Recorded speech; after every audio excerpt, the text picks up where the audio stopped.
తిరుమల వెంకటేశ్వర స్వామివారిని దర్శించుకోవడానికి భక్తులు తిరుమల కొండకు తరలివస్తున్నారు. భక్తజనులతో తిరుమల వీధులు సందడిగా మారాయి. తెల్లవారుజాము నుంచే కొండకు భక్తుల రాక మొదలైంది.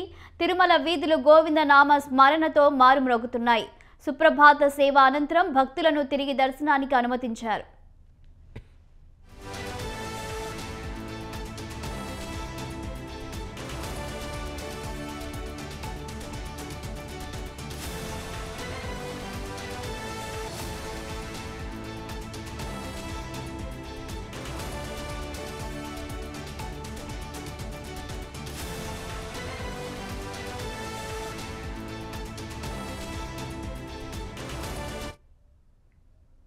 వెంకటేశ్వర స్వామివారికి తోమాలసే అర్చనను నిర్వహించారు.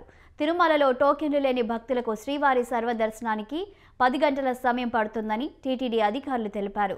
15 కంపార్ట్మెంట్లలో భక్తులు వేచి ఉన్నట్లు పేర్కొన్నారు. తిరుమల వెంకటేశ్వర స్వామివారిని నిన్న 71,142 మంది భక్తులు దర్శించుకున్నారని అధికారులు తెలియజేశారు. 26,619 మంది భక్తులు తలనీలాలను స్వామివారికి సమర్పించాలని చెప్పారు.